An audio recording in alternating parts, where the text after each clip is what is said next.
저는 이게 제일 문제라고 생각하는데 지금 본인이 당협위원회 일정에 당직자들을 동원했다는 의혹을 받고 있어요. 저는 이게 사실이라면 허은하 대표의 양심과 허은하 대표의 도덕성은 이재명 대표 아래에 있다 말씀드릴 수 있는 게요.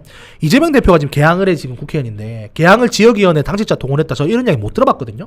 그런 일이 있어서는 안 되고 헌정 역사상 당대표가 당직자들을 지역위원회나 당협위원회 일정에 동원한 사례가 없습니다. 근데 이것이 만약 사실이라고 한다면 허은하 대표는 이재명 대표도 안 하는 짓을 한 거예요. 맨날 입만 열면 이재명 대표가 잘못했다, 이재명 대표의 도덕성이 문제다라고 하는데 전과만 없지 이재명 대표보다 도덕성이 낮은 거예요. 실제로 전과도 있으시죠. 음주운전 하셨죠.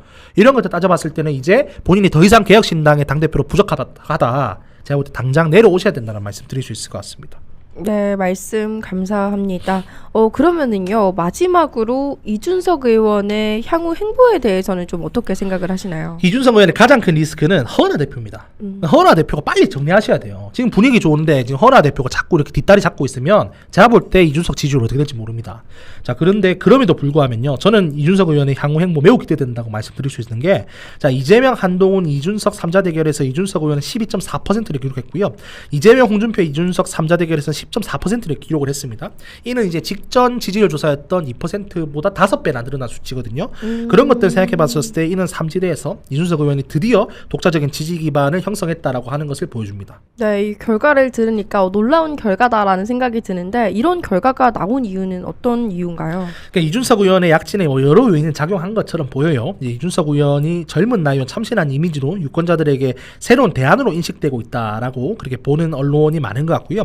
특히 이제 20, 30대 젊은 유권자들 사이에서 높은 지지를 받고 있는데, 네, 여야를 막론하고 기존 정치에 대한 불신이 높은 상황에서 이준석 의원이 새로운 대안으로 떠오르고 있는 것이 사실입니다. 네, 그런데 또 일각에서는요, 국민의힘을 내란 정당이라고 규정을 하면서 후보를 내지 말아야 한다는 그런 주장도 있다고 하던데요. 이에 대해서는 어떻게 생각을 하시는지요? 국민의힘이 생각이 있으면 저는 내지 말아야 된다고 생각합니다. 왜냐하면 단일화를 하라는 건 아니에요. 이준석 후보도 단일화를 안 하겠다고 선을 그었기 때문에. 근데 이제 보수라면 현재 계엄 당시에 지금 전화를 받았으리라는 의혹을 지금 오세훈 시장이 받고 있거든요.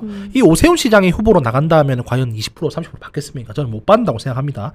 그렇다고 해서 윤석열 대통령을 아주 오랫동안 두둔하셨던 홍준표 시장을, 그 말도 많고 탈도 많으신 분을 갖다가 후보를 내면 그분을 찍어주겠어요? 저는 절대 찍어주지 않는다고 생각하고요. 안철수 후보 역시 끝까지 오랫동안 계속 우유부단한 모습을 보이셨잖아요. 그런 것들 생각해 봤을 때 이제 국민의힘에 낼 만한 후보가 없다라고 생각을 하고요. 저는 이렇게 생각해요.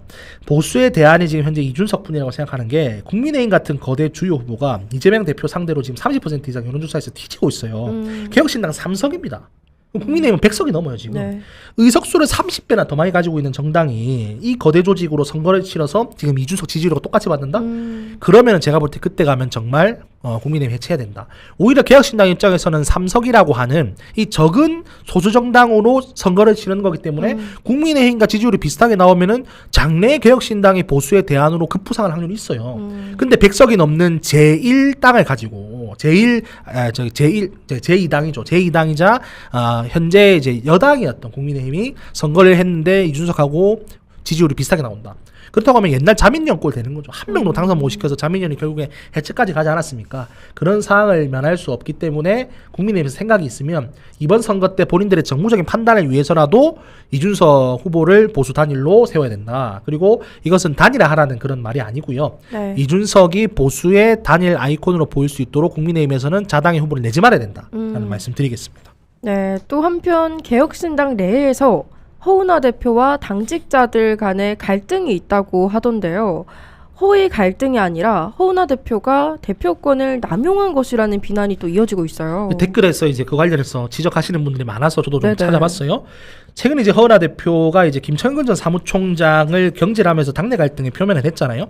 근데 최초에는 이제 김철근 전 사무총장이 이제 이준석 대표 계열이었기 때문에 이게 허위 갈등 아니냐 쉽게 말하면 그렇게 보시는 분들이 많았는데 또 그렇지는 않은 것 같아요. 잠깐 좀 살펴보자면 지금 많은 당직자들이 갑자기 사퇴 러시를 하고 있다는 그런 후문입니다.